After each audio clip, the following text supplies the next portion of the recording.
Olá, meus amigos, tudo bom? Passando aqui no SERS para trazer algumas reflexões sobre a tutela coletiva, o processo coletivo em geral e todo esse momento que nós estamos vivendo, né? Momentos sobre a questão da pandemia, do coronavírus e tudo o que afeta ao nosso redor, tanto os nossos direitos como a própria maneira de administrarmos os nossos direitos ou de resolvermos as nossas situações, né? E é inegável que se nós pudéssemos enquadrar juridicamente uma situação como a pandemia que estamos vivendo, os momentos que estamos vivendo atualmente, dentro do ordenamento jurídico brasileiro, eles caberiam no conceito de direitos difusos do artigo 81, parágrafo único, né, inciso 1 do Código de Defesa do Consumidor. E caberiam lá por quê? Porque essas questões atingem um número indeterminado de pessoas, elas são indivisíveis, ou seja, nós estamos passando pelo mesmo momento, seja no Amazonas, seja no Rio Grande do Sul, por todo o território brasileiro. E numa situação dessa, uma situação de emergência, uma situação de calamidade,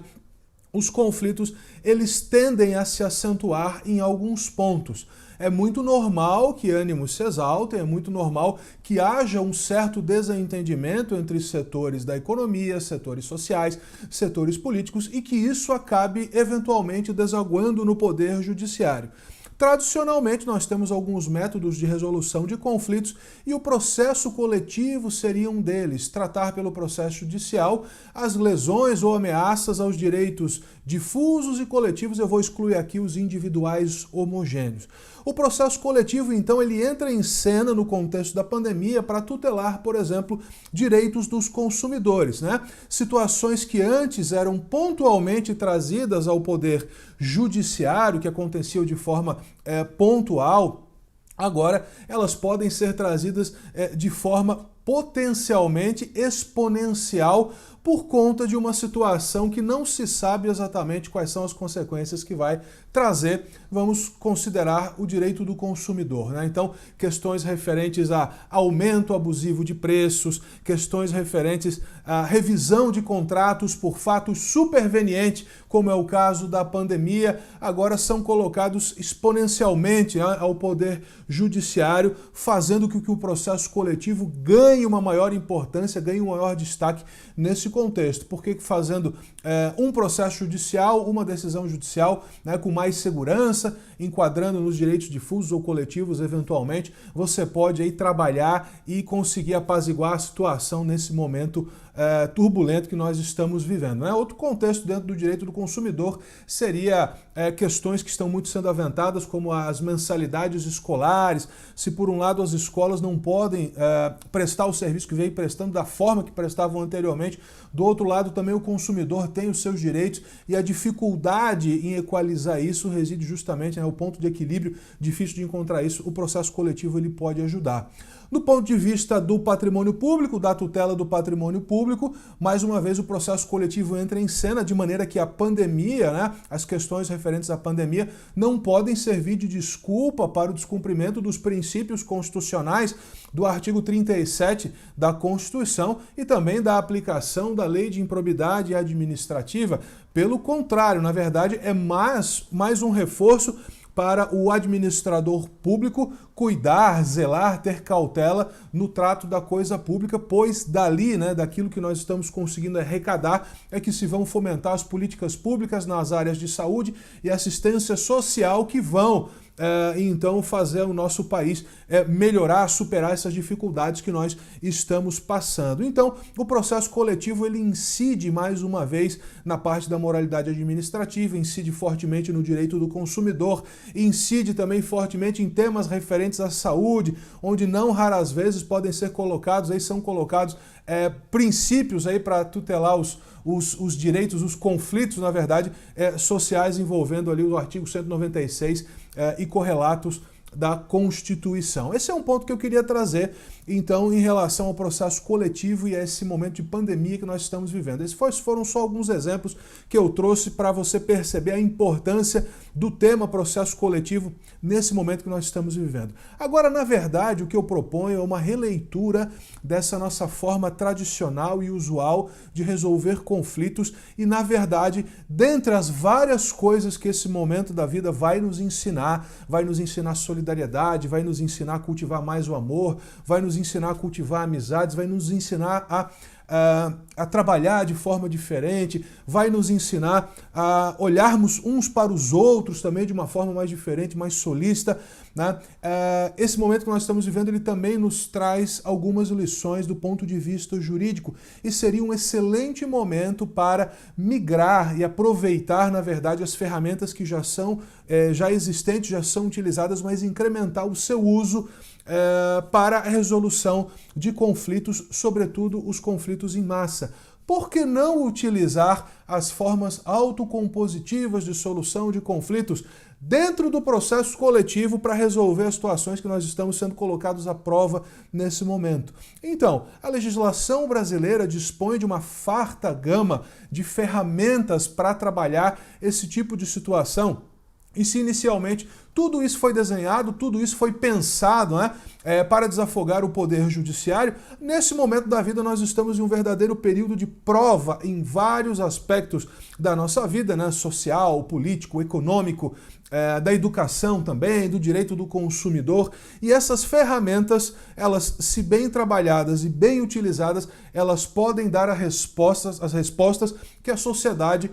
precisa, uma resposta séria, uma resposta segura. E eu estou falando, sobretudo aqui, eu vou entrar no campo da Resolução 118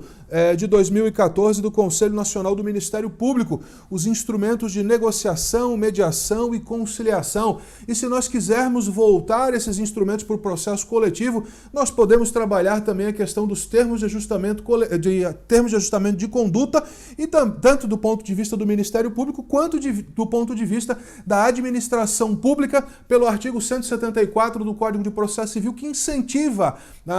os termos de ajustamento de conduta em âmbito administrativo. Então, no contexto jurídico, eu estou falando no contexto jurídico, é uma lição jurídica, né? Vamos aprender muito, vamos sair forte disso. Quando tudo isso passar, o povo brasileiro vai sair mais forte disso.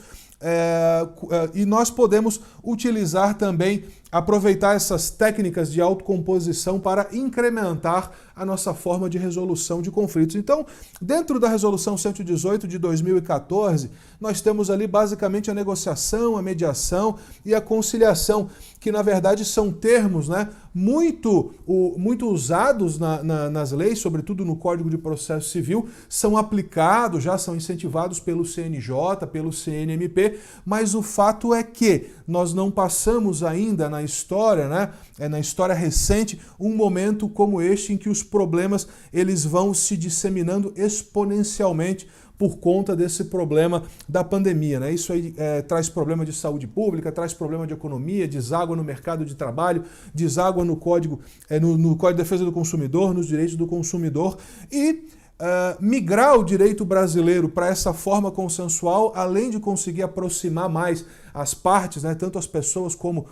os atores processuais, também vai fortalecer a nossa cultura de resolutividade. Então, quando a gente fala, por exemplo, em negociação, é recomendada para as controvérsias ou conflitos em que o Ministério Público possa atuar como parte na defesa de direitos e interesses da sociedade em razão da sua condição de representante adequado e legitimado coletivo universal, é uma das possibilidades que o Ministério Público, na verdade, assuma o protagonismo, né, de uma das frentes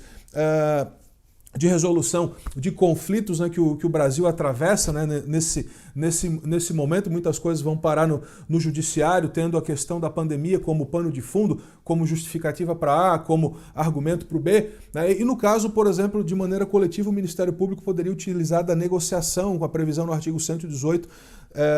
na Resolução 118 de 2014 do CNMP. Temos outros, né, como por exemplo a mediação, né, recomendada para solucionar controvérsias ou conflitos que envolvam relações jurídicas nas quais é importante a direta e voluntária ação de ambas as partes divergentes. Temos também a conciliação, que é recomendada para controvérsias ou conflitos que envolvam direitos ou interesses nas áreas de atuação do Ministério Público como órgão interveniente e nos quais sejam necessárias intervenções propondo soluções para a resolução ou controvérsia dos conflitos. Então, pessoal, dentro do próprio processo coletivo nós temos instrumentos possíveis de serem utilizados nas técnicas de autocomposição, né, nos termos de ajustamento de conduta, nas negociações que o Ministério Público atua como parte, né, por exemplo, e um pouquinho de criatividade e o alinhamento de tudo aquilo que o direito brasileiro já vinha evoluindo, o excelente trabalho dos conselhos, dessa mudança de cultura, da cultura demandista para a cultura resolutiva, pode fazer deste momento também um marco na vida jurídica do brasileiro, na vida jurídica e na cultura jurídica, uma nova forma de resolver conflitos. Nós podemos dar uma solução melhor para o momento que estamos vivendo agora e desencadear daqui, dar um start para melhorar ainda mais as formas de resolução de conflitos que hoje no Brasil ainda são um pouquinho turbulentas, ainda são um pouquinho burocráticas, né? Então, utilizar ali das formas autocompositivas eu acho muito importante, muito relevante, porque elas se alinham também aos conceitos do processo coletivo, a questão de resolver problemas em massa, de atingir um número indeterminado de pessoas, de trazer celeridade, de trazer segurança jurídica. Então eu acredito que essa ideia pode também ser aproveitada nesse contexto e ia conseguir facilitar também a resolução de muitos conflitos que estão aparecendo, estão acontecendo, estão sendo levados ao poder judiciário. É claro, como eu digo, ninguém gostaria de estar passando por isso, né? Nós gostaríamos de ter nossas vidas dentro da total normalidade, como vínhamos trabalhando, como vínhamos saindo de casa. Contudo, né, esse fato superveniente, né, ninguém previa esse tipo de coisa, aconteceu, mudou muita coisa de uma hora para outra, mudou também a questão do acesso às instituições jurídicas, mudou também a forma de trabalhar, muitos para o home office, mudou a economia, afetou o mercado de consumo, afetou o desenvolvimento do país, e quando isso acontece, né, o direito também tem que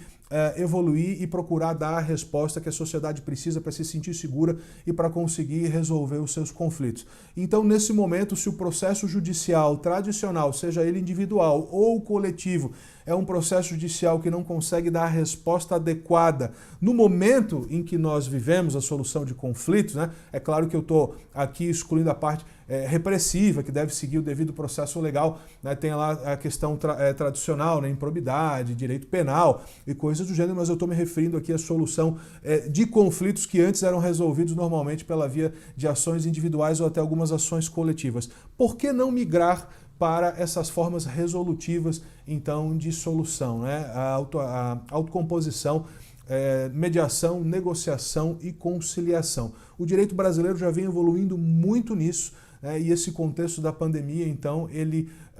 pode fazer, na verdade, com que a gente tenha que forçosamente buscar formas mais céleres e seguras, e essas são formas aí já apresentadas, já trazem bons resultados, e agora que o povo brasileiro é colocado à prova também nessa questão referente à pandemia, nós vamos sair dessa,